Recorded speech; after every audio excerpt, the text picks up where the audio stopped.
उनमें डाइजेशन का भी बहुत इशू रहता है। तो उसके लिए क्या करें? अगर हम बच्चों के बारे में बात कर ही लें तो ये भी ले लें कि उनमें कॉन्स्टिपेशन होता है, बहुत सारे डाइजेस्टिव इश्यूज होते हैं, तो उसके लिए क्या करें? एंजाइटी और स्ट्रेस, ये दोनों के जो कारण है उसका कोई कारण ही नहीं है। ये बिना बात की फितूर की बातें हैं। एंजाइटी और स्ट्रेस आने का मतलब 10%, 5% भी उसके पीछे रियल कारण नहीं है, अपने मीनिंग होते हैं व्यक्ति के, जो वास्तविकता से कोई लेना देना नहीं। क्या न्यूरोथेरेपी में कुछ है विकल्प जिससे हम अपनी एनर्जी को वापस लेके आ सके बिना दवाई के ठीक, और एनर्जी एक्टिवेट कर बिल्कुल। हमारी इम्यूनिटी भगवान ने शरीर की इम्यूनिटी दुनिया में सबसे टॉप बनाई है। हर चीज जो शरीर में है, जो बाहर है, वो सब शरीर में। कॉमन और बहुत बड़ी समस्या बन गई ये नींद। हमें नींद नहीं आती, हम काम कर लेते हैं, थक के घर भी आते हैं पर सो नहीं पाते। तो ये जो समस्या है इसका क्या निवारण है? इसको कैसे ठीक कर सकते? देखिए, एक्यूप्रेशर है, एक्यूपेंचर है, आयुर्वेद है, ये सभी किसी न किसी साधन को उपयोग करते हैं। हमारी बॉडी में ना सेल्फ हीलिंग कैपेसिटी होती है, खुद को हील कर लेता है हमारा बॉडी। फिर भी आजकल अगर एक नॉर्मल वायरल फीवर हो ना,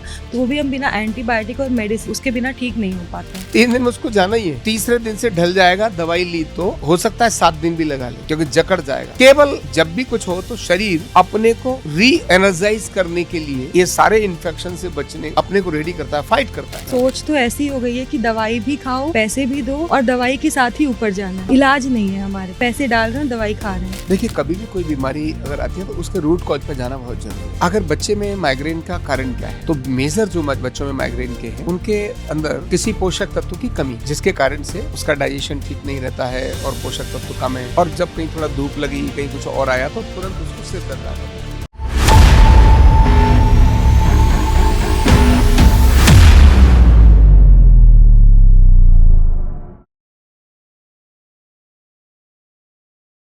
हेलो एंड नमस्ते everyone, welcome to the podcast.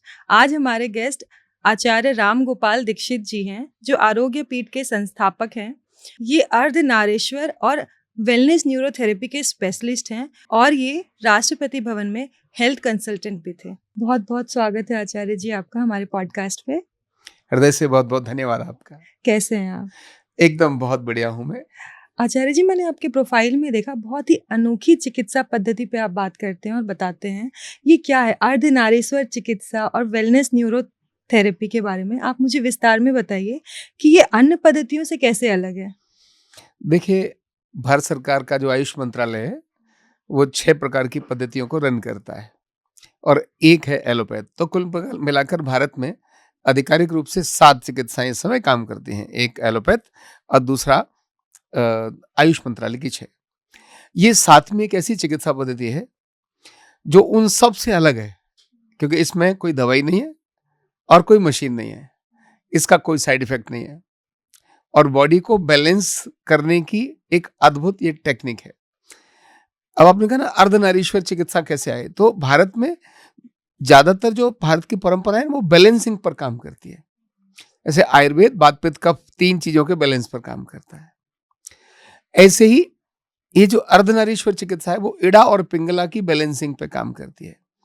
हर शरीर में स्त्री और पुरुष के तत्व हैं, डीएनए भी क्रोमोसोम्स के 2 हैं, पूरी बॉडी भी बायां और दाएं 2 हिस्से से बनी है, लेफ्ट और राइट।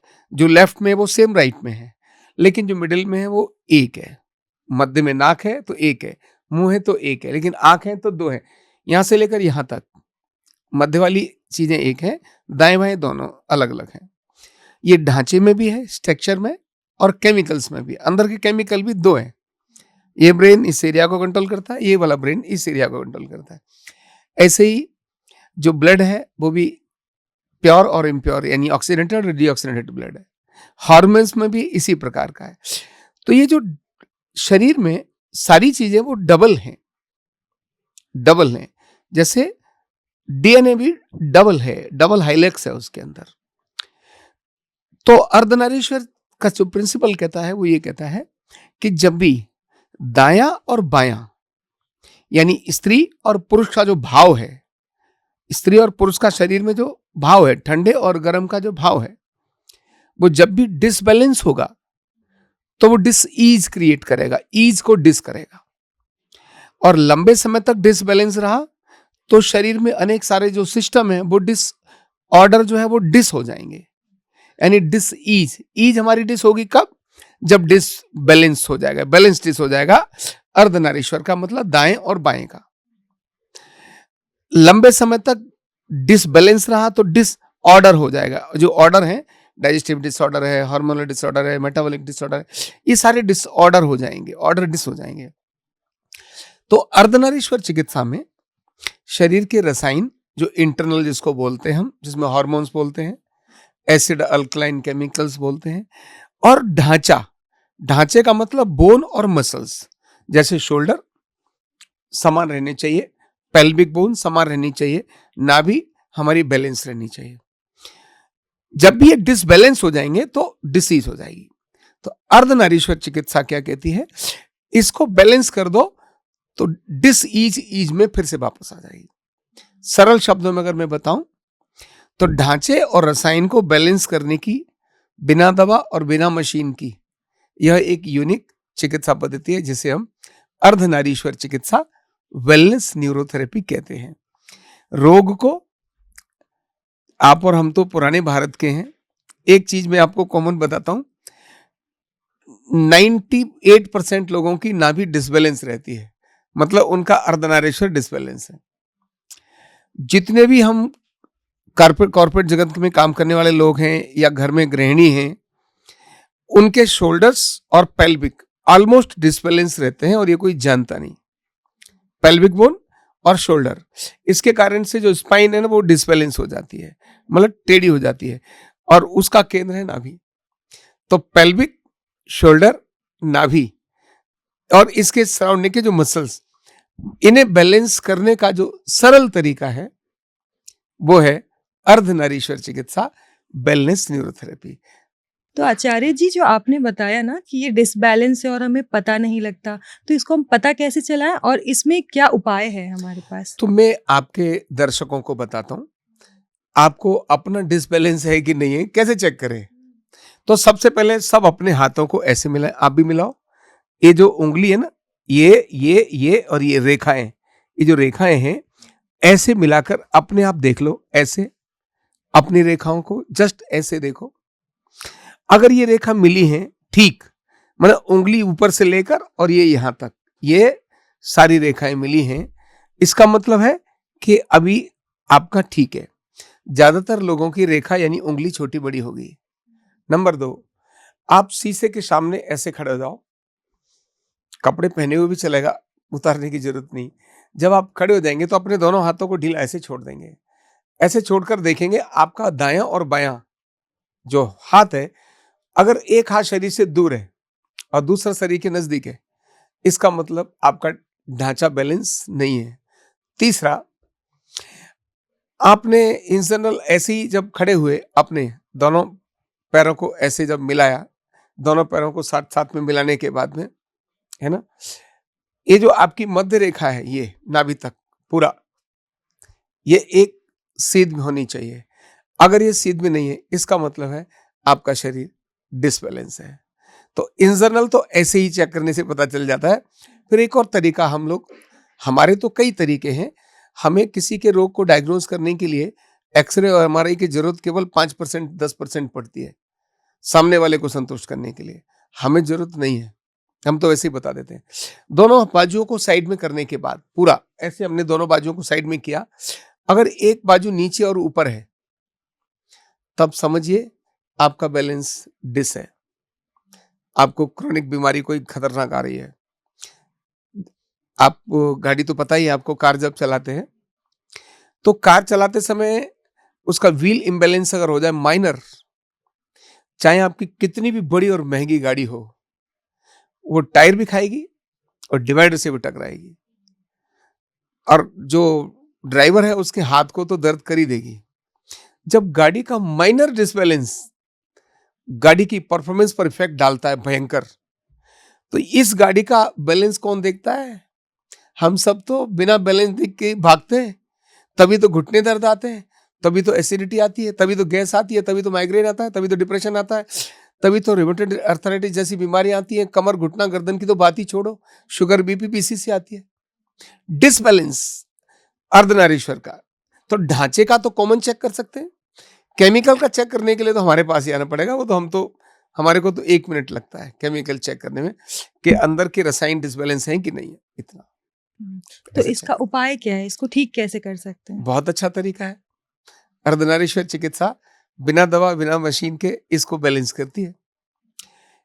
इसमें क्या है, ये एक पूरा एक प्रोसीजर है।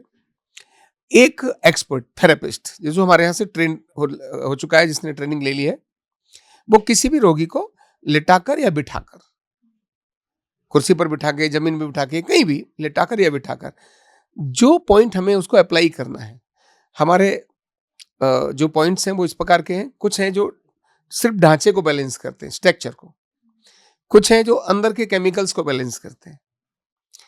तो लिटाकर या बिठाकर एक थेरेपिस्ट अपने हाथ से या पांव से, दोनों से, किसी से भी, शरीर के अलग अलग बॉडी पार्ट को अलग अलग एंगल पर रखकर एक निश्चित समय और संख्या में, जैसे कहीं 6 सेकंड के लिए एक जगह प्रेशर देना है, 6 सेकंड के लिए, ऐसे कहीं 3 सेकंड के देना पड़ेगा, कहीं 12 सेकंड का देना पड़ेगा। तो समय और संख्या में कितने सेकंड और कितनी बार जब वो प्रेशर देता है या मसाज देता है, हल्की मसाज, जैसे ये यहाँ हल्की मसाज हमने ऐसे की, इधर हमने मसाज की, तो प्रेशर और मसाज का एक बहुत डिफरेंट और यूनिक तरीका है जो एक निश्चित समय और संख्या में दिया जाता है।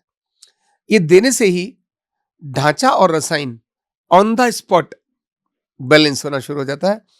और व्यक्ति आया तो था एक बीमारी नहीं, 10 बीमारी लेकर, हमने उसका ढांचा बैलेंस किया, केमिकल बैलेंस किए, कह तो रहा था मेरा घुटना ठीक कर दो, लेकिन अभी जाते समय कह रहा है साहब मेरा तो सिर दर्द भी ठीक हो गया, गैस भी ठीक हो गई, सब कुछ ऐसे तुरंत ठीक हो जाता है। तो आचार्य जी, आप जो ये बातें बता रहे हैं ना कि प्रेशर पॉइंट्स दबाते हैं, मसाज करते हैं, तो ये सारी सुन के बातें मुझे लग रहा है कि ये एक्यूपंक्चर, एक्यूप्रेशर या फिजियोथेरेपी, इन सब से मिलता-जुलता लग रहा है। तो इसमें अर्धनारीश्वर अलग कैसे है चिकित्सा? बिल्कुल, बहुत महत्व की बात आपने पूछी है। देखिए, एक्यूप्रेशर एक्यूप्रेशर है, एक्यूपंक्चर एक्यूपंक्चर है, आयुर्वेद आयुर्वेद है। ये सभी किसी न किसी साधन को उपयोग करते हैं। एक्यूप्रेशर में भी मशीन चाहिए, फिर उसके हाथों पर रिफ्लेक्शन है जिन पर वो प्रेशर, माना कि ये यहाँ से ऑर्गन यहाँ है। आयुर्वेद में तो औषधि है, इसीलिए बात ही अलग है। इसके अंदर कोई मशीन नहीं है। पूरे सिरे ढांचे को बैलेंस करने के लिए, जैसे सपोज करो ये ऊपर है तो हल्का इसको डाउन करने के लिए कुछ करना पड़ेगा। पेट है तो पेट के आसपास के ऑर्गन ठीक नहीं है, इधर का सर्कुलेशन कम है, दर्द पता चल जाता है छूने से, तो इधर दबाओ, इधर का सर्कुलेशन बढ़ जाएगा, इधर दबाओ, इधर का सर्कुलेशन बढ़ जाएगा, नीचे दबाओ, ऊपर का सर्कुलेशन बढ़ जाएगा, ऊपर दबाओ, नीचे का सर्कुलेशन बढ़ जाएगा। तो ये सबसे अलग इसीलिए है क्योंकि एक तो इसका प्रिंसिपल अलग है, नंबर 1। नंबर इसका जो देने का तरीका है, उसमें कोई दर्द नहीं है, कोई मशीन नहीं है। एक्यूपंक्चर में मशीन की जरूरत है, उसका प्रिंसिपल है एक पर्टिकुलर उस पर काम करना। इसका प्रिंसिपल शरीर के ढांचे के दाएं और बाएं पर काम करता है, और इसी तरह से इंटरनल केमिकल में हार्मोन्स और एसिड अल्कलाइन पर काम करता है। तो पॉइंट्स के देने के तरीके से और प्रिंसिपल से, दोनों से ही ये बाकियों से एकदम अलग है। तो आपने थोड़ी देर पहले बोला ना कि इसमें दवाई भी यूज नहीं होती नहीं है। होती। और आजकल तो हम ऐसे टाइम पे है ना जहाँ क्रॉनिक डिजीज हर किसी को है, हमें पता नहीं चलता, जैसे डायबिटीज है, शुगर है, बीपी है, थायराइड है। तो इसमें क्या इलाज है अर्धनारीश्वर में? जी सुप्रीता जी, देखिए 10 बीमारी ऐसी हैं जो कोई एक घर ऐसा नहीं है। मैंने तो पूरे देश में और दुनिया में, अभी तक मैं 12 देशों में होकर आया, 18-19 देशों में मेरे छात्र हैं जो मेरे से सीख कर वहाँ इसकी प्रैक्टिस करते हैं। भारत के 328 डिस्ट्रिक्ट्स में अभी मेरे से छात्र हैं जो भारत में प्रैक्टिस करते हैं इसकी, और स्कूल्स में, गांव में, वन जंगलों में, सब अलग अलग जगह पर गया हूं। और मैं ये देखा है, ये 10 बीमारियां जिनके मैं नाम ले रहा हूं, रेयर घर मिलेंगे जो इनसे कोई अछूता होगा, अदरवाइज तो सब घरों में है। जिनमें क्या है, घुटना, कमर, कंधा, गर्दन दर्द, gas, acidity, migraine, sugar, blood pressure. न इसकी कोई एज न इसका किसी फाइनेंशियल स्टेटस से लेना देना है ना, न स्त्री और पुरुष से लेना देना है, ये तो हर घर के अंदर इनमें से कोई ना कोई एक बीमारी मिलती है। बच्चों को भी है, डायबिटीज बच्चों को है, ब्लड प्रेशर बच्चों को है, सciatica बच्चों को है, बैक पेन बच्चों को है, और बड़ी तादाद में माइग्रेन तो बच्चों को बहुत कॉमन है। स्कूल में जाके हाथ खड़ा करो, पूछो ऐसे बच्चे कौन है जिनके सिर दर्द होता है। कॉमन, बहुत आचार्य जी, भयंकर हालत सोच है। तो ऐसी हो गई है कि दवाई भी खाओ, पैसे भी दो और दवाई के साथ ही ऊपर जाना है। हाँ, इलाज नहीं है हमारे पास, नहीं है, बस पैसे डाल रहे हैं, दवाई खा रहे हैं। बिल्कुल। और दवाई, क्योंकि वो बाहर की आर्टिफिशियल होने के कारण शरीर का परमानेंट सॉल्यूशन नहीं, वो डिसबैलेंस ही रखती है, बैलेंस नहीं करती। तो जब तक डिसबैलेंस रहेगा, सॉल्यूशन कहां से मिलेगा? साइड इफेक्ट ही रहने वाले उसके। तो कारण का मूल जब तक ठीक नहीं होगा तब तक, यानी किसी रोग का कारण ठीक नहीं होगा जब तक, तब तक रोग का निवारण कैसे हो जाएगा? तो दवाइयां मूल को नहीं देखती हैं, वो सिम्टम्स को देखती है, और सिम्टम्स तो कुछ भी हो सकता है, सिम्टम्स को दबा देती है दवाइयाँ दवा तो। देती है। तो अभी आप मुझे इलाज बताइए, क्या कर सकते हैं लोग, डायबिटीज वाले लोग जो अभी देख रहे हैं इस पॉडकास्ट को, तो वो खुद घर बैठे कुछ कर सकते हैं अपने हम लिए? बिल्कुल कर सकते हैं। तो अभी आप मुझे इलाज देखिए, बताइए। डायबिटीज के लिए अभी क्या है, डायबिटीज हम ये मानते हैं हमारे हिसाब से ये एसिडिक डिजीज है। नंबर 2, पेनक्रियाज डिस्फंक्शन होती है, उसमें 2-3 मेजर कारण में जो बड़ा कारण है आजकल, वो है स्ट्रेस और लाइफस्टाइल। ये इसका बड़ा कारण है। पेनक्रियाज को फिर से रिजुवनेट किया जा सकता है। उसके लिए सिंपल तरीका है, पेनक्रियाज पर सर्कुलेशन बढ़ा दो। तो मैं आपको 2 पॉइंट सिखाता हूं, ये दोनों पॉइंट आपके दर्शक अभी करना शुरू करें। मैं तो कहता हूं अभी चेक करने में भी कोई घाटा नहीं है, चेक कर लो। जो मैं बता रहा हूं करके देखो। सिंपल, ऐसे बैठे ना, कुर्सी पर ही बैठ जाए। ये जो जंघा है ना, यहाँ जंघाओं पर, इस जगह पर सिंपल यहाँ ऐसे बैठे, एक बार 6 सेकंड का प्रेशर डाला, 5, 6, हल्का हटाते ही फिर से 6 सेकंड का प्रेशर, हटाते ही फिर से 6 सेकंड का प्रेशर। ये केवल 10 बार करना है। ये 10 बार किया ना ऐसे, 6 सेकंड का प्रेशर, केवल 10 बार करने के बाद 1 मिनट के बाद फिर से इसको करें, 1 मिनट के बाद फिर से ऐसे करें, केवल 6 बार करें और चेक करके देख लें। तो ये तुरंत डायबिटीज कम करने में या रिवर्स करने में ये फॉर्मूला हेल्प बहुत करता बड़ी है। चीज है, इससे पेनक्रियाज का सर्कुलेशन बढ़ता तो है। आचार्य जी, हमने डायबिटीज के बारे में बात कर लिया। बहुत ही कॉमन प्रॉब्लम है माइग्रेन, जो बच्चों को भी हो जाता है, बड़ों को भी हो जाता है। तो उनके उपाय के बारे में मुझे बताइए। देखिए, कभी भी कोई बीमारी अगर आती है तो उसके रूट कॉज पे जाना बहुत जरूरी है।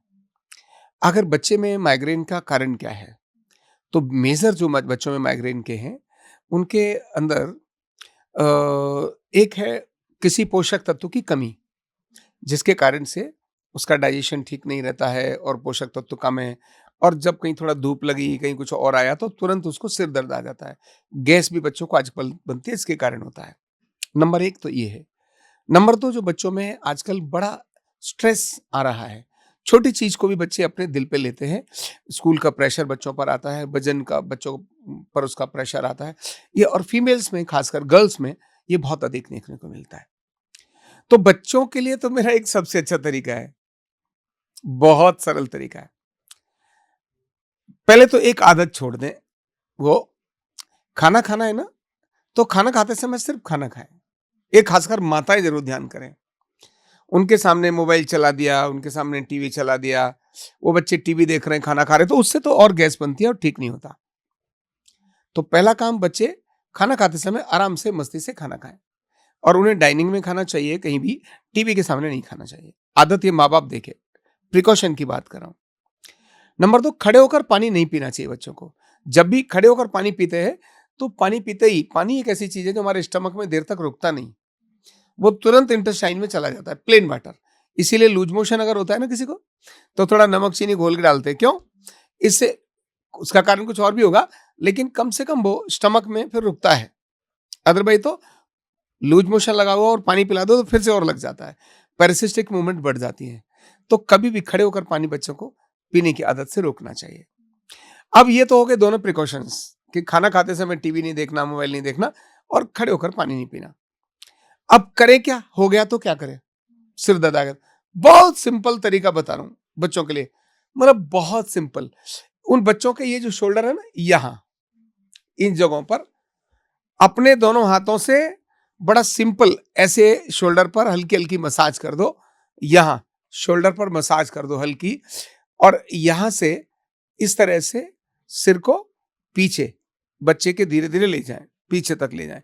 4 से 5 बार ऐसा करें। ऐसा करने से बच्चे के सिर में तुरंत रिलीफ हो जाएगा। और अगर फिर भी बात ना बने तो जो काफ मसल है ना, पिंडली, बच्चे की पिंडली को हल्का दबाएं। और ऑरा होता है ना, अर्धनारीश्वर, ऑरा से भी डिसबैलेंस होता है। सिंपल कोई भी कपड़ा ले लें, सूती कोई भी कपड़ा ले लें, और नाभि से नीचे, यानी वो अपना अंडरगारमेंट कुछ पहने हैं, धीरे से ऐसे बहुत सूती कपड़े से 21 बार ऊपर से नीचे उतार दें। सिर्फ इतने करके देखें। ये सब कुछ करने में मैंने कहता हूं केवल एक ही काम ऐसे कर दें, इसी से बच्चे का सिर दर्द ऑन द स्पॉट ठीक हो जाएगा। आपने बच्चों के बारे में बात की और डाइजेशन के बारे में बात कर दी। उनमें डाइजेशन का भी बहुत इशू रहता है, तो उसके लिए क्या करें? अगर हम बच्चों के बारे में बात कर ही लें तो ये भी ले लें कि उनमें कॉन्स्टिपेशन होता है, बहुत सारे डाइजेस्टिव इश्यूज होते हैं, तो उसके लिए क्या करें? मैंने घरों में बच्चों को जाके देखा है, और मैं बहुत सारे घरों में गया, और खासकर माताएं बड़ा गड़बड़ करती हैं। सुबह स्कूल जाने के चक्कर में ना, सुबह पॉटी नहीं कराएंगी, रात को ही पॉटी करा के सुला देंगी। बोले बेटा पॉटी कर ले, सुबह स्कूल जल्दी जाना होगा। इवन नहा के भी रात को ही सुला देती है, कुछ ऐसी भी है। ये फॉरेन कल्चर है। हाँ, फॉरेन कल्चर है। और रात को ही पॉटी, रात को ही नहा के सुला देंगी। सुबह उठाया क्यों? माँ खुद आलसी है तो करेगी कैसे? पहला काम बच्चे को सुबह उठने के बाद, बेटा बाकी सब बाद में करियो, चल पॉटी जा। रूटीन बच्चे का ठीक करना बहुत जरूरी है, जो माताएं आजकल नहीं करती। बहन आ रही है और बच्चा भी कहता है 5 मिनट मम्मी, 2 मिनट मम्मी। मान लो सुबह 7 बजे बहन आनी है बच्चे को लेने के लिए, या पापा गाड़ी से छोड़ने जा रहे हैं 7 बजे, तो बच्चा 10 मिनट पहले जगेगा। जग के उसको कपड़े पहनाए और भाग, ऐसे करते नहीं। आप बच्चे को आधा घंटा पहले जगाइए, आदत डालिए उसकी पॉटी पर बैठना ही है, उसको बैठना ही है। नहीं आए तो कोई बात नहीं, बोल बेटा आजा आजा आजा आजा, आ जाएगी। उसको उस पर बिठाओ, अभ्यास करो, ये बायोलॉजिकल क्लॉक अपने आप ही एक्टिव हो जाती है, जो रूटीन से लाती है। और अगर उसको आपने 15-20 दिन रूटीन डाल दिया ना, बच्चे की पॉटी बिना कहे उठते ही भागेगा, और उसके बाद फ्रेश होगा, एकदम फिट रहेगा। नंबर 1, अगर उसको कोई वैसी बीमारी नहीं है, यानी ये हो गई, ये लाइफस्टाइल बदल दी। नंबर 1। नंबर 2, बच्चे जो जंक फूड खाते हैं उसके कारण से इंटेस्टाइन में उनकी मैदा चिपकना शुरू हो जाती है। तो अब बच्चों को जंक फूड से तो आप रोकना बहुत मुश्किल हो जाएगा, क्योंकि जब एक को समझाओगे तो वो आपको समझा देंगे, आपकी बात नहीं मानेंगे। बच्चे तो जंक फूड पर बहुत जाते ही हैं, ये सब जानते हैं जंक फूड खराब है। तो मैं कहता हूं मना मत करो, जंक फूड खाओ। इवन उसको उल्टा बोलो, बेटा हफ्ते में तुझे 6 दिन जंक फूड जरूर मिलेगा। बोलो, खिलाओ मत। क्या बोला मैंने? बोलो। क्यों? जब भी बच्चे को आप मना करोगे बेटा ऐसा मत कर, वो पक्का करेगा। आप उसके बोल बोल के दिमाग को भर दो। जैसे कहते हैं चल बेटा दूध पिला इसको, जिसको दूध नहीं पिलाना ना उसको 5 बार दिन में पूछो, चल अरे तेरा दूध ले, अरे दूध फिर लेकर आइयो। उसका सबकॉन्शियस माइंड इतना ज्यादा पक जाएगा उससे, मम्मी क्या दूध के पीछे पड़ी रहती हो। ऐसे ही उसके लिए बोलना, बेटा जंक फूड लेकर आओ, क्या मैगी लेकर आओ। दिन में 10 बार उसके लिए बोल दो, चलो मैगी बनानी है, अरे मैगी बनानी है। मैगी के पीछे पड़ गए तो 3 दिन मैगी के पीछे पड़ गए, चलो मैगी लेकर आओ, कुछ और लेकर आओ, जो भी कुछ है ना ऐसा, नूडल्स के पीछे पड़ गए। बच्चा कहेगा मम्मी क्या मैगी मैगी लग रही थी, मैं नहीं खा रहा। तो आपको उसकी आदत को छुड़ाना है तो उसके पीछे पड़ना पड़ेगा, ले खा ले खा ले खा। फिर बच्चा बोलेगा माफ करो मैं नहीं खा रहा। इस साइकोलॉजी बच्चे के पीछे इस तरह की जानी पड़ेगी। अब दूसरी चीज है, वो सब्जियां नहीं खा, जो बच्चे ऐसे हैं ना जंक फूड फास्ट फूड खाते हैं, वो भिंडी तो पसंद करेंगे पर वो मूली नहीं, खीरा नहीं, टमाटर नहीं, ये सब पसंद नहीं करेंगे। उसके लिए तरीका क्या है? उसकी जो सब्जी, जो रोटी बना रहे हैं ना, उस रोटी में इन चीजों को डालिए। और वो क्या टेस्ट चाहता है, मान लो उसको कुछ फ्राई, बच्चों को फ्राइड चीजें बहुत पसंद आती हैं, तो फ्राइड भी ऐसी चीजें बनाइए जिसमें मैक्सिमम आपके कार्बोहाइड्रेट्स के अलावा ये जो रेशे वाली चीजें अधिक हों, फाइबर्स वाली अधिक हों, तो वो अगर आपने डालना शुरू किया, वो बच्चे के स्वाद को देख करके डालना पड़ेगा। बच्चे घिया की रोटी भी, सब्जी भी बहुत स्वाद से खाते हैं अगर उसको उनके टेस्ट के अनुसार बनाई जाए। तो हमें बच्चों के फूड हैबिट्स के अंदर कुछ चीजें जोड़ने की आवश्यकता है। जो थोड़े मिडिल क्लास और हायर क्लास के बच्चे हैं, वो इन सब को बिल्कुल नहीं खाते। क्यों? शुरुआत से ही उन्हें सब तरफ वही दिखाई देता है, तो वो नहीं खाते। जो लोअर क्लास के हैं, उनको मिलता नहीं है, तो वो जो भी सस्ती मस्ती चीजें मिल जाती है वो खा लेते हैं। हैबिट्स को हमें डालना पड़ेगा, और वो बच्चों की नहीं, माँ बाप की हैबिट को बदलना पड़ेगा। जब तक माँ बाप की हैबिट पे काम नहीं होगा, बच्चों के लिए कुछ नहीं होगा। तो बच्चों के फूड हैबिट में स्कूल ने चेंज किए हैं, अभी स्कूल्स ने चेंज किए हैं। वो फ्रूट टाइम भी रखते हैं, है ना? वो आजकल वेजिटेबल टाइम भी रखते हैं। वो कहते हैं रोज सेम चीजें नहीं लाएंगे, सैंडविच एक दिन में आएगा, सैंडविच भी उसके अंदर वेजिटेबल वाला सैंडविच आएगा। तो जो स्कूल्स में अवेयरनेस होती है, वो भी एक बड़ा इफेक्ट बच्चों की लाइफ में डालता है। तो कॉन्स्टिपेशन को लेकिन फिर भी अगर समाधान ना हो, तो ज्यादा अच्छा तरीका एक है, रात को सोते समय बच्चे के रेक्टम पर, एनस पर हल्का सा सरसों का तेल लगा दो 2-3 दिन। मॉर्निंग में अपने आप ही वो पट्टी जाएगा ही जाएगा। तो पेट साफ होना, ठीक से होना, वो डिपेंड करता है बच्चे की आपने रूटीन कैसी डाली। सुबेरे मोशन जा रहा है, रात को नहीं कर रहा है, आते ही स्कूल से पॉटी करने के लिए जाता है, और जब तक मोशन नहीं आया, खाना उसको नहीं देना। अगर आपने उसको खाना दे दिया, एक आध बार तो चलेगा, तो उसका आदत आ जाएगी। फिर जो बच्चे खाना खा के पॉटी जाते हैं, वो तो बड़ी बीमारी का रोग मतलब कारण बनते हैं। क्यों? खाना खाने के बाद स्टमक में भोजन को रुकना चाहिए, और जब पॉटी चले जाते हैं तो इंटेस्टाइन खाली होती है, स्टमक में से जो भी चीजें आगे चली जाती हैं, तो एब्जॉर्प्शन का परसेंटेज बढ़ जाता है, वो बच्चे मोटे होना शुरू हो जाते हैं। ये जो ऐसे ऐसे मोटे बच्चे दिखाई दे रहे हैं ना, उनके पीछे बड़ा कारण यही है, खाना खाने के बाद पॉटी जाते हैं।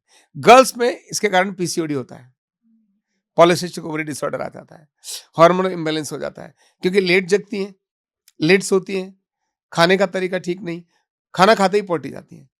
जब भी वो ऐसा करेंगी, उनके हार्मोनल डिसबैलेंस को कोई रोक नहीं सकता, मैं बोल रहा हूँ। तो ये सारी लाइफस्टाइल डिजीज है, हमें अपना लाइफस्टाइल है, लाइफस्टाइल ही ठीक करना बिल्कुल पड़ेगा। बिल्कुल रोकना ही पड़ेगा। अर्धनारीश्वर डिसबैलेंस हो जाता है इससे एकदम। तो गुरुजी, हम वापस माइग्रेन पे आते हैं कि बड़ों में माइग्रेन की क्या जो समस्या है, उसका निवारण क्या है? जब भी सिर दर्द आए, कभी भी कोई बीमारी आए, तो उसके पीछे थोड़ा शांत होकर के ऑब्जर्व करो कि आखिर मेरे साथ ये हुआ क्यों। उससे 2 से 3 दिन के पीछे का अपना आपके साथ कैसा बिहेवियर हुआ, कोई किसी ने गलत व्यवहार किया, कहीं आप मूवमेंट पर गए, आपने कुछ ऐसा खाया, जस्ट ऑब्जर्व। परमानेंट सॉल्यूशन तो जिस दिन सिर दर्द आया, उसके पिछले 2 से 3 दिन की अपनी दिनचर्या, अपना घटनाएं सोच लो, और उनमें से जो घटना समझ आ रही है उस पर काम कर लो, तो परमानेंट माइग्रेन खत्म हो जाएगा। अब आ गया तो क्या करें? तो अर्धनारीश्वर चिकित्सा के अंदर बड़ा सरल तरीका है। सिर दर्द अगर आता है, तो हम इस माइग्रेन को, कहीं जादू दिखाना होता है ना, तो माइग्रेन के लिए दवाई लोगे तो आधे घंटे में असर करेगी, बहुत तेज इंजेक्शन लोगे तो 15 मिनट में असर करेगा। लेकिन ये जो अर्धनारीश्वर चिकित्सा है, ये 1.5 मिनट में माइग्रेन की छुट्टी करके भगा देती है। सिंपल फंडा। उसके लिए तरीका है, जो हमारा स्केलेटल है ना, ब्रेन का जो खोपड़ी, जब हम इसमें ऐसे चेक करते हैं, इधर से पीछे इन जगहों पर जहां खोपड़ी है ना, वहां जब चेक करेंगे ऐसे, किसी एक जगह पर पर्टिकुलर दर्द होगा। जिनको माइग्रेन है, जिनको उनके माइग्रेन है लिए। उनको उस पर्टिकुलर दर्द वाली जगह या हल्का टच करिए और ऐसे प्रेशर दे दीजिए, शांत हो जाइए,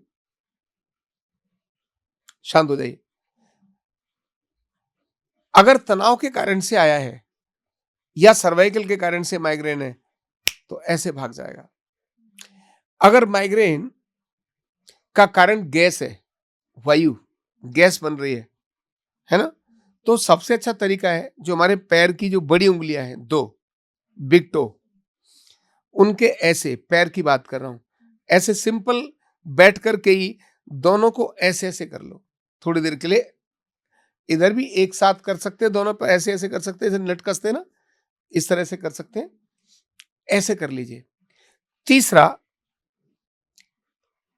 अपना लंबी गहरी श्वास लेना, नाक से लेना और मुंह से छोड़ना। देखो कैसे।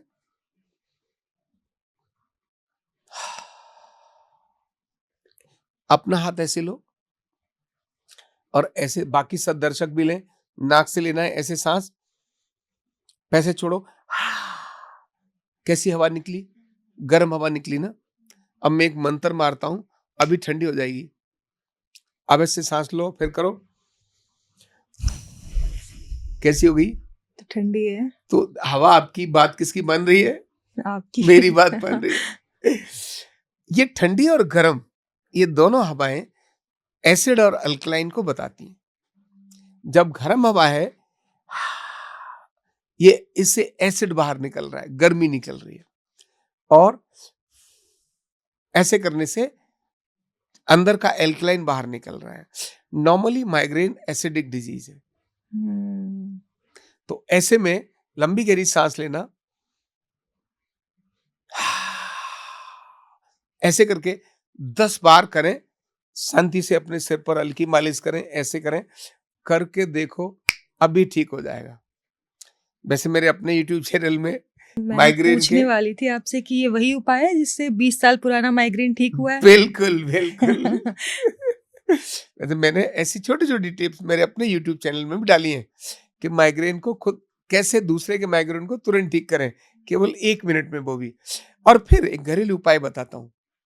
जिनको क्रॉनिक माइग्रेन है, जिन्हें हॉस्पिटल ही जाना पड़ता है, उन्हें कुछ नहीं, रात को या तो बादाम का तेल, जो बादाम रोगन आता है ना, वो, देसी गाय का घी, और कुछ नहीं है तो सरसों का तेल, 5-6 बूंद इस नाक में डालकर, 5-6 बूंद इस नाक में डालकर आराम से थोड़ी देर के लिए सो जाइए, और ये 5-7 दिन करिए, माइग्रेन चला जाएगा।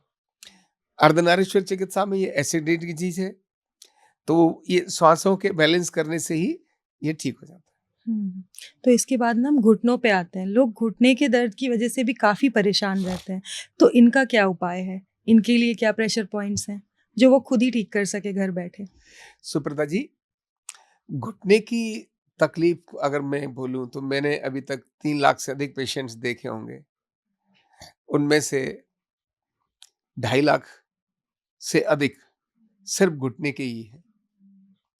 और ऐसे कितने हैं जो, मतलब घुटने के वाले की अगर बात करूं ना, तो जिसके घुटने की दर्द आ गया, उसके लिए सारी तो रिश्तेदारियां बेईमानी हो जाती हैं, उसका कहीं जाने का मन नहीं करता।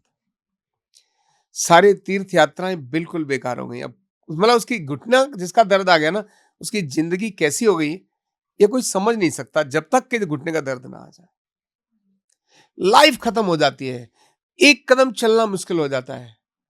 और समस्या तब आती है कि घर वाले सब कह रहे होते हैं ऑपरेशन करा ले, रिप्लेसमेंट करा ले, और जिसका रिप्लेसमेंट, जिसका दर्द हो रहा है, उसको अपने आप में बहुत दुखी होता है, और वो कहती है माता या कोई और जो भी महिला वो या पुरुष कोई भी कहता है कि भाई मैं रिप्लेस नहीं कराऊंगा। क्यों? अगर रिप्लेसमेंट करा के खराब हो गया तो क्या होगा? उसने वाजपेयी जी को भी सुन रखा था कि वाजपेयी जी ने रिप्लेसमेंट कराए और घुटने ठीक नहीं हुए। तो उसकी दिल की हालत क्या होती है ये समझ नहीं सकता। वो मर सकता नहीं और जी नहीं पा रहा। आपकी वीडियो में मैंने देखा था आप 3 दिन में घुटनों के दर्द ठीक कर देते हैं। एकदम। तो कैसे कर देते हैं? हजारों रिप्लेस हो चुके घुटने के। हाँ। ये घुटने का दर्द जो है बात रोग है, हम्म। वायु का रोग है।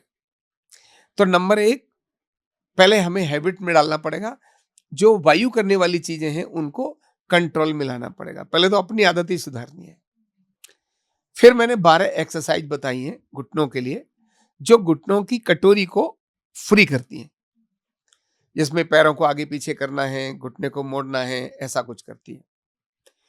तीसरा जो तरीका है घुटने के लिए, जो बहुत यूनिक टेक्निक है, जिसको कोई भी व्यक्ति कॉमन कर सकता है, ये जो हमारा पेल्विक एरिया है, यहाँ खुद चेक करके देख लो भाई, इधर देख लो और इधर देख लो।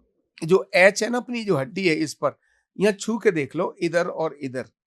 जिधर दर्द आ रहा है इसका मतलब है विटामिन की उस दिशा की डेफिशिएंसी है। बस उसकी रबिंग शुरू कर दो, रबिंग शुरू कर दो। नहीं सिंपल ऐसे। हम तो कुछ, हमारे यहाँ तो ऑयल वेल कुछ झंझट है ही नहीं ना। और ये इससे स्ट्रक्चर डिसबैलेंस होता है और केमिकल डिसबैलेंस भी होता है। घुटने में दोनों चीजें होती है। तो दोनों पैर के पंजों को लिटाकर, किसी को अगर कोई हेल्प कर सकता है तो लिटाने के बाद दोनों पैर के पंजों को किसी व्यक्ति, कोई भी घर का सदस्य, उनको ऐसे मरोड़े, बस पंजों को। मैंने दिखाया है पैर को कैसे करना है, ऐसा केवल ऐसे मरोड़े। इतने करने से ही उसको एकदम रिलीफ होने लगता है। तो ये जो घुटना है, इसमें जैसे कटोरी नॉर्मली जाम हो जाती है, पैर सीधा किया तो यहां हम ऐसे, जैसे कि सपोर्ट देकर ऐसे इसको इस तरह से हम अगर इसको करें और फिर ये ऊपर से नीचे की तरफ इस तरह से इसको लेके जाए, ऐसे लेके जाए यहां, और ये जो घुटना है बैक ऑफ नी, यहां पर ऐसे इसके पीछे लगा के पैर को सीधा रख दें, थोड़ी देर के लिए ऐसा कर दें, तो इससे भी घुटने के मूवमेंट में बहुत ही यूनिक इफेक्ट पड़ता है। तो आचार्य जी, हमने घुटनों पे बात कर ली। अब बहुत ही कॉमन और बहुत बड़ी समस्या बन गई है नींद। हमें नींद नहीं आती, हम काम कर लेते हैं, थक के घर भी आते हैं पर सो नहीं पाते। तो ये जो समस्या है, इसका क्या निवारण है? इसको कैसे ठीक कर सकते हैं? वैसे तो देखो, जो थक गया ना वो सो जाएगा, इसका मतलब है कि पूरा ठीक से थका नहीं है ना। लेकिन स्ट्रेस अगर आ जाए किसी बात को लेकर, तो फिर काम करने के बाद भी थोड़ी भी चिंता है तो नींद नहीं आएगी। मेरा क्या है, मैं अपनी बात तो खैर अलग है, मुझे सोने के लिए यानी काम करने के लिए मुझे 18 घंटे रोज चाहिए। 18 घंटे काम करता ही हूं मैं। सोने के लिए 1 मिनट बिस्तर पर लेटने के बाद नींद आ जाएगी। मतलब पड़ गया, इसका मतलब गया। कहानी सुनाते सुनाते बच्चे को नींद आ जाती है। इन जनरल भी ऐसा होता है। कब नींद नहीं आती? जब परिश्रम करके थके नहीं, नंबर 1। नंबर 2, तनाव, किसी विषय में हम घूम गए। नंबर 3, हमने कोई ऐसी आदत डाल ली, जैसे रील देखने की आदत डाल ली। तो सोते समय जो लोग मोबाइल का उपयोग करते हैं उनको नींद ठीक से नहीं आती। उसका कारण वैज्ञानिक रेडिएशन भी है और आंखों का और स्क्रीन का आपस का रिलेशन भी है।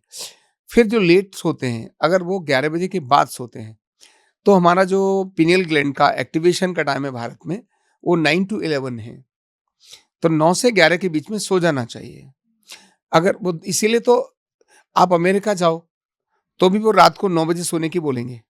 भारत में आ जाओ तो भी कहेंगे 9 बजे 10 बजे सो जाओ, जबकि वहां तो इस समय पर दिन हो रहा होगा टाइम। लेकिन शाम का समय वही है, शाम को 5 यानी 6, यानी सारी दुनिया में शाम के 5 और 6 ही बजते हैं, जब सूर्य छुप रहा होता है, तब की बात कर रहा हूँ। उगते समय कभी ऐसा नहीं होता, रात दोपहर को 12 बजे सूरज उगा। AM मतलब PM ऐसा नहीं है। मिडनाइट मतलब 12 बजे होता है। तो हैबिट जो है हमारी बायोलॉजिकल क्लॉक, वो उसके हिसाब से हमें चलना चाहिए।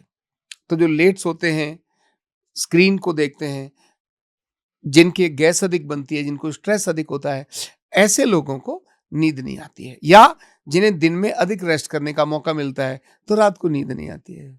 मेजर कारण है। लेकिन फिर भी कारण कुछ भी हो, नींद लाने के लिए सरल तरीका, एक तो 11 बजे से पहले सो जाओ। और नहीं भी कुछ कर रहे हैं तो मैं आपको अर्धनारीश्वर चिकित्सा के कुछ पॉइंट्स बताता हूं, जिन पॉइंट्स को करने के बाद, हम तो जब कभी किसी पति पत्नी में लड़ाई हो रहा होता ना और नींद नहीं आ रही हो, तो कहते सुन, तुम जरा सोने से पहले इनको ये ट्रीटमेंट देना और तुम इनको दे देना। दोनों एक दूसरे को देते, लड़ाई खत्म हो जाती है। क्यों? सो जाते हैं। सिंपल तरीका बता रहा हूं। ये जो कान है ना, तो लेफ्ट कान से शुरू करेंगे, कान से लेकर ये कंधे तक। कान के नीचे इस जगह पर उंगली से ऐसे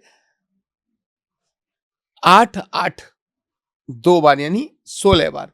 1-1 2-2 3-3 4-4 5-5 6-6 7-7 8-8। जैसे 8 किया, ऐसे इधर भी 1-1 2-2 3-3 4-4 5-5 6-6 7-7 8-8। तो 8 पेयर इधर, 8 पेयर इधर। आधे मिनट के बाद फिर से 8 पेयर इधर, 8 पेयर इधर। आधे मिनट के बाद आधा मिनट पर 6 बार करने से मेरे यहाँ तो यह हाल होता है कि जो सोते नहीं थे बहुत समय, ट्रीटमेंट लेने के लिए आए आरोग्य पीठ में, हमने वो शुरुआत में ही बिठा के वो दे दिया। ट्रीटमेंट दे देते थे ही सो गए, खर्राटे मार रहे इतनी जोर जोर से। घरों में जिन बच्चों को नींद नहीं आती, 8 बार इधर 8-8 पेयर किए, बच्चे सो गए। बड़े भी इस तरह से नींद लाने के लिए सबसे यूनिक तरीका है। हम ये मानते हैं ऐसा 8 पेयर देने से शरीर में सेरोटोनिन की मात्रा बढ़ जाती है। नंबर 2, ये किया, उसके बाद बैक ऑफ हेड इधर घिसाई। ये ब्रॉडमैन एरिया है। जब किसी बच्चे को गिर जाता है, चोट लग जाती है, तो माँ क्या करती है तुरंत, अरे मेरा बेटा, अरे मेरा बेटा, सिर सहलाते हैं ना। सिर सहलाने का विज्ञान नहीं पता लोगों को। सिर के पीछे, पीठ के पीछे जहां एड्रनल ग्लैंड है, जहां हम थपकी देते हैं ना, वाह शाबाश शाबाश। थपकी देने से जगता है व्यक्ति, क्योंकि वहां एड्रनल ग्लैंड है, वहां एपिनेफ्रिन और नॉरएपिनेफ्रिन वो बनाती है। उसकी मालिश करने से सो जाएगा, थपकी देने से जग जाएगा। क्योंकि दोनों में एक एड्रेनलिन, जो एड्रेनल ग्लैंड के केमिकल्स बनते हैं, वो एक थप्पड़ मारने से अलग बनते हैं, सहलाने से अलग बनते हैं। तो सहलाने से पीठ पर हल्का सा ऐसे किया, बैक ऑफ नी किया, एल्बो के पीछे करके ऐसे क्लॉकवाइज करके सो गए। यानी 8-8 पेयर किया, सिर के पीछे ऐसे इधर दोनों तरफ किया, शोल्डर पर थोड़ा थोड़ा किया, हल्की लंबर पर रबिंग करी, इसके बाद कोहनी पर हल्की सी रबिंग कर ली और घुटनों के नीचे रबिंग करी, धीरे से लेट गए। तुरंत मैं कहता हूं 5 मिनट के अंदर, बाकी भी आवाज मारेंगे तो आप कह रहे सोने देना, बाद में बात करेंगे। तो नींद लाने का ये अर्धनारीश्वर चिकित्सा का बहुत यूनिक तरीका है। मतलब बहुत यूनिक बात कर रहा हूं मैं, करके देखें। तो आपने ना इसमें स्ट्रेस और एंजाइटी के बारे में बात की, तो ये तो आजकल बहुत ही कॉमन हो गया बहुत है। तो इससे कैसे डील करें लोग कि स्ट्रेस एंजाइटी जब इतनी पहले ज्यादा तो बन खुद से ही रही है? डील करना पड़ेगा। हम्म, क्यों? एंजाइटी और स्ट्रेस, ये दोनों के जो कारण है, उसका कोई कारण ही नहीं है। ये बिना बात की फितूर की बातें हैं। एंजाइटी और स्ट्रेस आने का मतलब 10%, 5% भी उसके पीछे रियल कारण नहीं है, अपने मीनिंग होते हैं व्यक्ति के, जो वास्तविकता से कोई लेना देना नहीं होता। जबरदस्ती की चीजें हैं जो एंजाइटी और स्ट्रेस डालती हैं। और आजकल क्या हो गया, जैसे बच्चा स्कूल जा रहा है तो बच्चे के कितने नंबर आएंगे, इसका मां को स्ट्रेस बहुत ज्यादा हो रहा है। अब बच्चा स्कूल में पढ़ रहा है तो टीचर्स की उस सारे कारण से बच्चे को स्ट्रेस हो रहा है। क्यों? घर वाले चिंता कर रहे हैं, इस बार 90% नहीं आए तो बेटा क्या होगा। भाई नहीं आए तो क्या करेगा? जबरदस्ती की बातों में स्ट्रेस है, जबरदस्ती की बातों में स्ट्रेस है। घर में तो अब जो आदत बन जाती है तो ऐसी बन जाती है, पानी का ग्लास भर लाया तो स्ट्रेस, और नहीं भर के लाया तो स्ट्रेस, है ना। मतलब बच्चा जल्दी आ गया तो स्ट्रेस, और लेट आया तो स्ट्रेस। मतलब उसके लिए आदत ही बन गई है स्ट्रेस लेने की, सारी चीज को स्ट्रेस। और एक कॉमन है, ये आज नहीं पहले भी था, आज ये स्ट्रेस और डिप्रेशन शब्द बोल करके ना ज्यादा हो गया है। तो इसलिए पहले तो ये कहने की जरूरत है कि भाई स्ट्रेस और डिप्रेशन को जरा थोड़ा दूर रखना चाहिए। उसको सोचिए आखिर क्यों आ रहा है। लेकिन अगर आ गया है तो क्या करें? तो अर्धनारीश्वर चिकित्सा का बहुत एक यूनिक तरीका है। यहां 2 चीजें करनी पड़ेंगी। एक, हैबिट्स मिलानी पड़ेगी कुछ चीजें, और वो है फॉरगेट। छोड़ो नहीं यार, किसी ने गाली दी, मतलब उन्होंने किसी ने, मतलब आपने मुझे गाली दी और मैंने कहा मैंने नहीं ली। आपने मुझे गाली दी, मैंने नहीं ली। आपने मतलब मुझे गलत तरह से देखा, मैंने नहीं देखा। ये तो मेरे हाथ में है ना। आप मुझे स्ट्रेस देना चाह रही है, मैं नहीं ले रहा हूँ। आचार्य जी, आजकल के टीनेजर और यूथ में यही चीज तो नहीं वो है। लेता है वो जल्दी। हाँ, आज का वो दूसरों की भी गाली और ये ले लेते। सारे पता नहीं क्या क्या चले थे। खैर, वो उसके बारे में मैं आपको बताऊंगा बाद में। टीनेजर्स का जो, जिसको जैन जी कहते हैं, आज किस तरह का घूम रहा है तो वो स्पिरिचुअल, लेकिन हालत क्या है, स्ट्रेस के मारे तो बहुत हालत खराब है। तो अभी अगर ऐसा हो गया, जब भी तनाव आता है हमारा हृदय चक्र पकड़ा जाता है, हार्ट सोलर प्लेक्सस जो है ना, ये हमारा पकड़ा जाता है। शोल्डर्स टाइट होना शुरू हो जाते हैं। मैं किन्हीं के कंधे पर हाथ लगाते ही देख के बता देता हूं कि भाई इसको स्ट्रेस बहुत ज्यादा है। सिंपल एक काम करना है, किसी को भी तनाव आए, मैं आज आपको एक यूनिक टेक्निक बता रहा हूं। बच्चा है या बड़ा, किसी को भी जब भी स्ट्रेस आएगा तो ये जब चिन हम नीचे करते हैं ना, तो यहाँ ये हमारा स्टर्नम का गड्ढा होता है छोटा सा, या आप छू कर देखिए। छूते ही अगर पेन है बहुत, छूते ही अगर पेन है, इसका मतलब स्ट्रेस है। सीवियर ब्लॉकेज है, जस्ट अंगूठे से यहां और इसके पीछे जो हमारा T6 का एरिया है वहां पर हथेली और यहां अंगूठा, दोनों जगह ले जाके इसको प्रेशर को पीछे हल्का क्लॉकवाइज कर दो, एक बार बस छोड़ दो और हल्की रबिंग कर दो। ऑन द स्पॉट व्यक्ति को यह लगेगा मेरे ऊपर 1 टन वजन खत्म कर दिया क्या, ये लगेगा। बच्चा हो या बड़ा, सबके लिए एक तरीका। दूसरा, अर्धनारीश्वर बैलेंस करने के लिए पंचतत्व क्रिया जो मैं नॉर्मली बताता हूं जिनके लिए, ये 5 उंगलियां ऐसे इकट्ठी कर लो थोड़ी देर के लिए। ये पांचों, ये पाचन को भी ठीक करती है, करके देखिए, पाचन को भी ठीक करेंगी और आपको शांत भी करेंगी। और बच्चों के लिए तो सबसे अच्छा तरीका है ज्ञान मुद्रा। ये ज्ञान मुद्रा बच्चों को तो हर रोज कहना, बेटा 1 मिनट के लिए चलो, भोजन करना है ना, बैठो फटाफट ज्ञान मुद्रा में बैठ जाओ, है ना। सुबह स्कूल जा रहे हैं ना, स्कूल जाने से पहले नहा लिया, चल 1 मिनट ज्ञान मुद्रा में बैठ, फटाफट बैठ। रात को सोने से पहले चलो सब बैठो, एक बार सारे ज्ञान मुद्रा में बैठो। सब खुद करो और उनको भी कराओ। सिंपल, कोई जरूरत नहीं है इसका, भोजन से कोई लेना देना नहीं है। और ये ज्ञान मुद्रा पे करते ही अब मैं आपको स्ट्रेस और डिप्रेशन के साथ बीपी का भी इलाज बता दूं। तो एक जो छोटा तरीका बता रहा हूं, मैंने मेरे कई पेशेंट्स और मेरे कई मित्रों पर इसको टेस्ट किया। 1 मिनट, कितनी देर, मैं कहता हूं नाप के देख लो, 1 मिनट में बीपी ऐसे डाउन आ जाता है। 1 मिनट में, कितने मिनट, घड़ी मिलाकर केवल ऐसे किया, शांत होकर, और अंदर ही बोलना शुरू किया मन में, शांत शांत शांत, और होने देना है शांत। ये वाला मोहल्ला जैसे जैसे शांत होगा पूरा शरीर, 1 से 2 मिनट भी लगेंगे नहीं, आप एकदम शांत हो जाएंगे, आपका तनाव कम हो जाएगा। उससे पहले 2-3 लंबी गहरी सांस ले लो तो हेल्प हो जाएगा। लंबी गहरी 3 बार सांस लीजिए और उसके बाद शांत बोलिए, शांत बोलिए, शांत बोलिए, और चेहरे पर स्माइल करिए, शांत बोलिए, शांत बोलिए, बस शांत बोलिए, शांत होने दीजिए, शांत होने दीजिए। अरे होने दीजिए शांत, क्यों शांत हो, शांत होने दीजिए। इतना करते करते ही स्ट्रेस गायब, बच्चों हो या बड़ों का, किसी का भी हो। और ब्लड प्रेशर जो पारा चढ़ रहा था बहुत ऊंचा, एकदम वो भी नीचे आ जाता है। बहुत यूनिक तरीका है। अनेक लोगों के, मेरा एक दोस्त है, वो तो जब भी कहीं घर में किसी से लड़ाई हो जाए और कुछ हो रहा है, बीपी हाई हो रहा हो उसको, तो उन्होंने कहा भाई 1 मिनट रुक जाओ। वो गया तुरंत दौड़कर कहीं अलग से, 2 मिनट नहीं भी गया तो मेट्रो में ही बैठ जाता है वो, तो भी शांत हो गई। वो 2 मिनट शांत करता है, कहता है जरा चेक करो। ऐसे और ऐसे करके उसका बीपी डाउन जाता है। कॉमन लोगों का जा सकता है। तो तनाव को मुक्त करने के लिए पहला ये मैंने आपको बताया, पंचतत्व क्रिया ऐसे ये बताई, और इसके साथ में बच्चों को ज्ञान मुद्रा के लिए ऐसे ध्यान लगा लो और शांत करने की आदत डाल दो।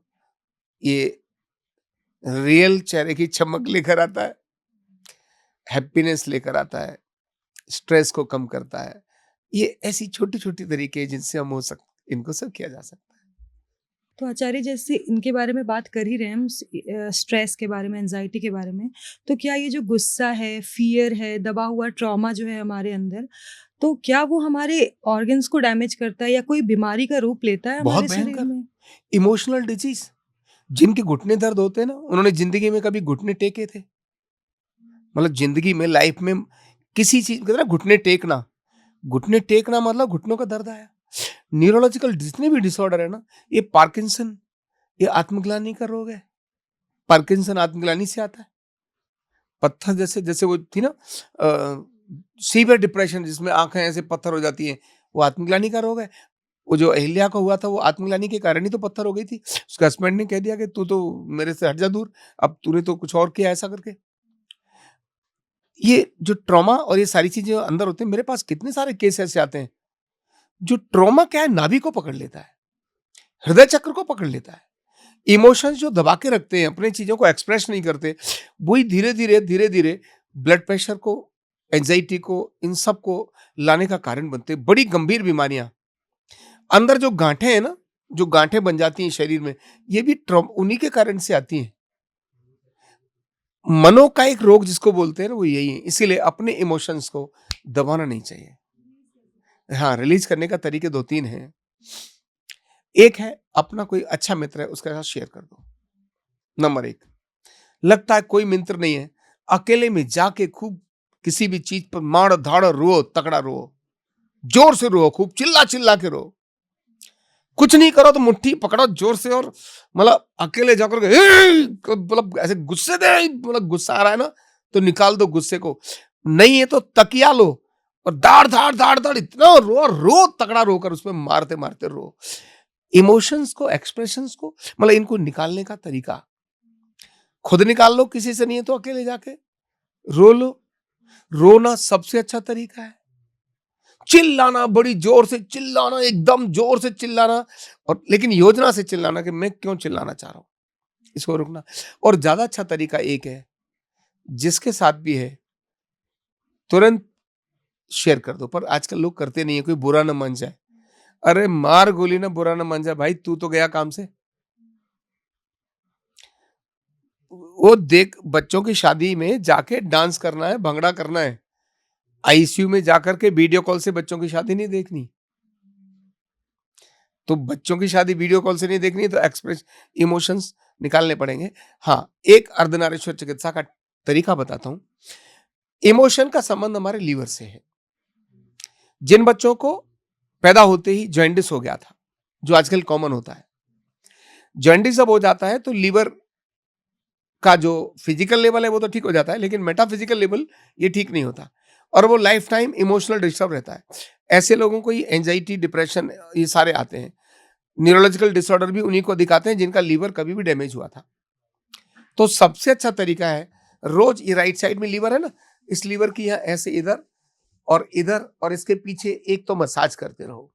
मैंने यूट्यूब चैनल पर लीवर ठीक करने की कई वीडियो डाली है। दूसरा, अर्धनारीश्वर चिकित्सा में एक लीवर पॉइंट होता है, N6 के नाम से जानते हैं। ये हमारी जंघा और ये हमारा बाजू। तो ये बाजू 1, 2, 3 जगहों पर, और जंघा भी 1, 2, 3। ध्यान रखना, लेफ्ट में ही करना है, राइट में नहीं, दोनों में नहीं। ये मैंने इसका पहला पॉइंट जंघा के ऊपर रखा और ये हल्का प्रेशर ऐसे दिया 6 सेकंड के लिए। अब इसको मिडिल में पकड़ा और इसको भी मिडिल में रख दिया 6 सेकंड के लिए। इसको भी लोअर में पकड़ा और इसको लोअर में रख दिया 6 सेकंड के लिए। ये फिर से रिपीट किया 6 सेकंड के लिए। ये लीवर को एक्टिवेट करता है, इमोशंस को ठीक रखने का काम करता है। साथ ही लीवर की इधर 6 बार मसाज कर लो, इधर 6 बार मसाज कर लो, और ये इधर 6 बार मसाज करने से लीवर ठीक होने लगता है। इमोशंस दबे हुए हैं वो निकल जाते हैं। आचार्य जी, एक और क्वेश्चन मेरे माइंड में आ रहा है कि जैसे हमारी बॉडी में ना सेल्फ हीलिंग कैपेसिटी होती है, खुद को हील कर लेता है हमारा बॉडी। फिर भी आजकल अगर एक नॉर्मल वायरल फीवर हो ना, तो वो भी हम बिना एंटीबायोटिक और मेडिसिन से ठीक नहीं, उसके बिना ठीक नहीं हो पाते हैं।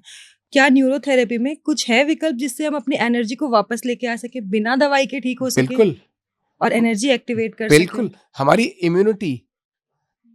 इम्यूनिटी भगवान ने शरीर की इम्यूनिटी दुनिया में सबसे टॉप बनाई है। हर चीज जो शरीर में है, जो बाहर है, वो सब शरीर में है।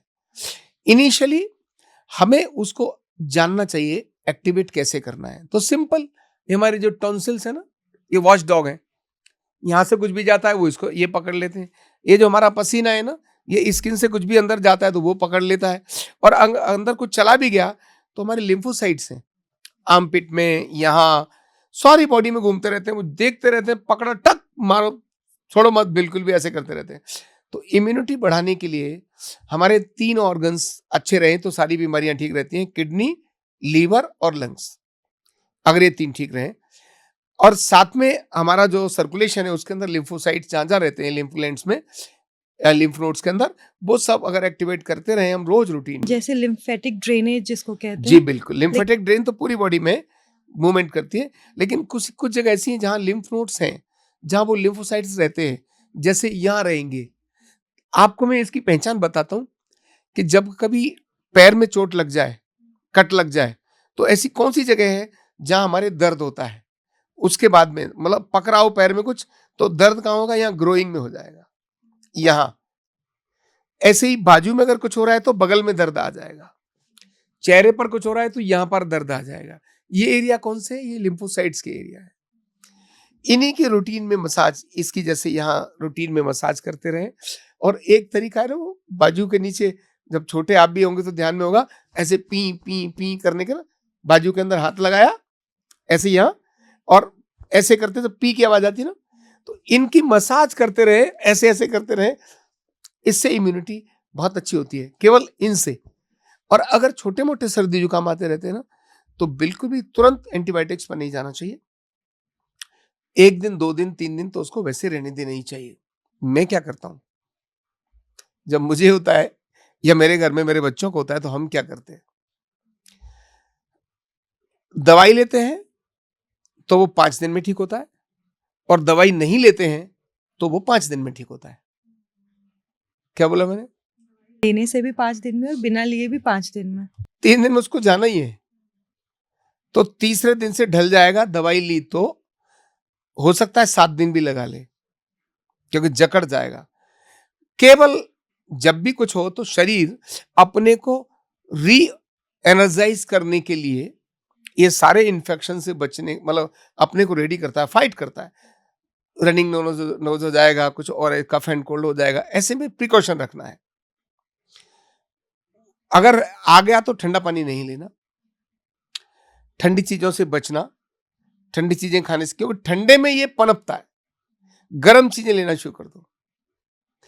इनकी मसाज, बच्चों को चेक कर लो। मैं रूटीन में चेक करता रहता हूँ, बेटा जरा देखो यहाँ बाजू में टाइट तो नहीं है, बता दिया, यहाँ दर्द आ रहा है, मालिश कर लो बेटा, कुछ इन्फेक्शन आ रहा है, गले में इन्फेक्शन आ रहा है, देख लो, चेक कर लो, यहाँ इस जगह पर आप भी चेक कर लो, देखो जरा यहाँ दर्द है क्या, इधर और इधर कहीं दर्द है क्या।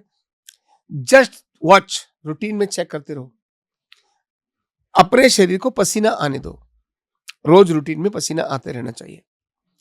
तो ये छोटी छोटी चीजें ऐसे करते रहने से हमारी इम्यूनिटी बनी रहती है। और जब ये आ जाए तो उस समय पर गर्म पानी का प्रयोग, शाम को एक बार स्टीम ले ली, है ना, खाने के अंदर जो घर में जो चाय है उसी के अंदर तुलसी, काली मिर्च वगैरह थोड़ा और डाल दो, वो ले लो, और दिन में खाना कर दो हल्का। जैसे ही भोजन हल्का करोगे, अपनी शरीर की इम्यूनिटी अपने आप बनना शुरू हो जाएगी और रोग से फाइट करेगी। बुखार है, सर्दी है, जुकाम है, 2 दिन आने दो, अपने आप ही शरीर फाइट करके उसको नॉर्मल कर लेगा। हाँ, बच्चों में जरूर अब ध्यान रखना चाहिए, कभी कभी हाई फीवर बच्चों के नुकसान का कारण रहता है। ऐसे में अगर फीवर दिखा रहा है तो उनके सिर पे पट्टी रखना, पेट पे पट्टी रखना, पैरों पे पट्टी रखना, ये सब वो करना चाहिए। अदरवाइज तो छोटे मोटे इन्फेक्शंस वो लगे रहते हैं। खाने के अंदर सर्दी, जैसे मौसम सर्दी का चल रहा है ना, पॉल्यूशन भी है दिल्ली में, तो क्या करोगे, तो खाने पीने के लिए जैसे छोटे बच्चे को आदत डालो, वो शहद ले। बच्चे को शहद बहुत पसंद है, पर कभी 2 चम्मच मत दो, आधा चम्मच दो। जैसे ही आप 2 चम्मच दोगे ना, बच्चा उससे रिएक्ट कर देगा। बच्चे को जो पसंद है वो कभी फुल मत दो, थोड़ा कम दो। मांगे मम्मी मम्मी, चल अभी नहीं है, मम्मी थोड़ा और ना, अभी नहीं है। 1 चम्मच देने के बाद वो मांगेगा जबरदस्ती, नहीं है ना, मना कर दिया ना, अंदर से चाहो कि 6 चम्मच खा ले, लेकिन मना कर, नहीं बेटा, नहीं बेटा, बस बहुत हो गया, अरे बेटा बस, औरों को भी देना है, खत्म हो गया। मना करते जाओ, खिलाते जाओ। ऐसे ही किशमिश खिलाओ बच्चों को, अंजीर खा सकता है तो खिलाओ। और आजकल ये जो है ना छुआरे हैं, और अच्छी खजूर मिलती हैं, छुआरे हैं, ये ऐसी चीजें हैं जो बच्चे के अंदर हीट पैदा करती हैं। और केसर बहुत गजब है, 2 दाने चम्मच में ऐसे घिस के दूध में और डाल दो, दे दो। और ये दिन है बच्चों के खाने के, घी के, देसी गाय के घी आजकल बहुत मिल रहा है, देसी गाय का प्योर घी बहुत मिल रहा है। वृंदावन की कई ऐसी गौशालाएं जो देसी घी देती हैं, मैं तो वहीं से मंगाता हूँ। देसी गाय का घी, बढ़िया बढ़िया लड्डू, बच्चों को जो स्वाद आते हैं उनको वो चीजें बना के सुबह सुबह नाश्ते में, चल बेटा छोटा छोटे लड्डू बनाओ, बड़े ना बनाओ, तो साइकोलॉजी देखनी पड़ेगी। खिलाइए, देखिए क्या गजब इम्यूनिटी बच्चों की बनती है ना। यही है इम्यूनिटी, इससे इम्यूनिटी अपनी जागृत होती है। हाँ, नाभि, रोज और रूटीन में बच्चों की चेक होती रहनी चाहिए। पता नहीं कब जंप मारी नाभि गड़बड़ हो गई, बस देखते रहिए। और नाभि ठीक करने के मैंने बहुत सारे तरीके बता रखे हैं, उनमें से ठीक हो सकता है। लास्टली गुरुजी, आप कुछ जो जेनजी हैं, युवा हैं, उनके लिए कोई मैसेज देना चाहें आप अपनी तरफ से तो? बिल्कुल, आज के जेनजी को पैसा चाहिए, है ना? और इसके लिए वो कुछ भी करने के लिए तैयार है। तो यहां मैं जेनजी को एक दो चीजें जरूर बताना चाहूंगा कि आप सच में पैसा चाहिए तो अपनी सेहत को से मत खेलिए। पहले जब पैसा लेकर आना है तो उसके लिए शांत होने का अभ्यास डालिए। शांत, पहले एक बार शांत अपने को रखिए। नंबर 1, अपनी हैप्पीनेस को लेकर उससे समझौता मत करिए। आप कुछ भी क्रिएट कर सकते हैं, कुछ भी, मैं कहता हूं कुछ भी क्रिएट कर सकते हैं, लेकिन पीस को छोड़कर नहीं। पहले देखिए मेरी शांति है, आई एम हैप्पी, यस, कुछ भी करो। नंबर 1, सक्सेस एंजाइटी से नहीं मिलती, सक्सेस डिप्रेशन से नहीं मिलती, सक्सेस सोने से नहीं मिलती, सक्सेस पुरुषार्थ से मिलती है। किसे मिलती है? पुरुषार्थ, पराक्रम। और पुरुषार्थ और पराक्रम एंजाइटी से नहीं आते। पुरुषार्थ और पराक्रम करेंगे तो एंजाइटी भाग जाएगी। और तो सबसे पहला काम अपनी हैप्पीनेस पर देखो कि जो मैं कर रहा हूं क्या आई एम हैप्पी। अगर नो, फॉरगेट इट, छोड़ दो। यहां मैं हैप्पी हूं, डू, करो उसको, काम को। और पराश जब तक एक निश्चित चीज बनाकर उसको छू ना लो, बिल्कुल पीछे मत हटो। तो शांति अपनी बनाए रखनी है और पुरुषार्थ और पराक्रम और रखना है। और आखिर की बात जैन जी को बोलूंगा, विजन और मिशन में आप केवल टारगेट के पीछे मत पड़ो।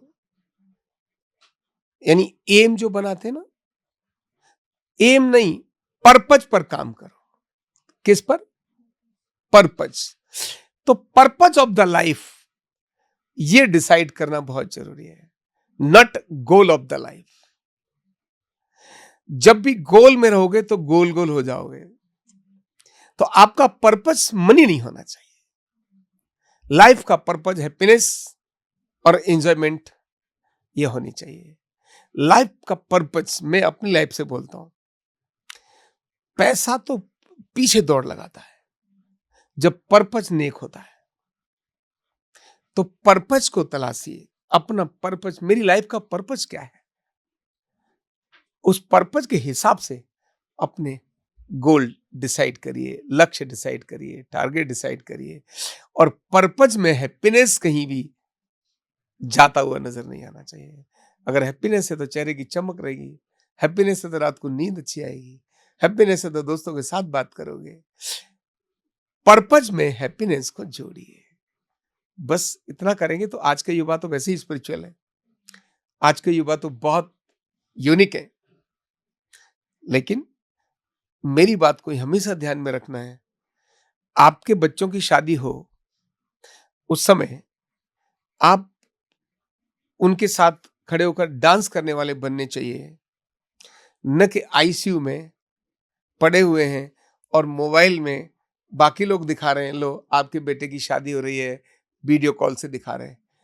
इस लाइन पर आज कब जाएगा जब पर्पज नहीं होगा। तो पर्पज लाइफ का सेट करें, गोल अपने आप सेट हो जाएगा। धन्यवाद गुरुजी, बहुत ही अच्छा आपने बताया और सारी समस्याओं का समाधान भी बता दिया। धन्यवाद। और मुझे भी बहुत अच्छा लगा आपकी मधुरता से, आपकी सरल बातचीत से, और आपने जिस तरह से अपने इस चैनल के माध्यम से लोगों की लाइफ में एक नया की दिशा दी है अर्धनारीश्वर चिकित्सा के रूप में, और उनको अर्धनारीश्वर चिकित्सा से छोटी छोटी चीजों का सॉल्यूशन आपने देना चाहा है। मैं आपको भी इसके लिए बहुत बहुत हृदय से धन्यवाद करूंगा।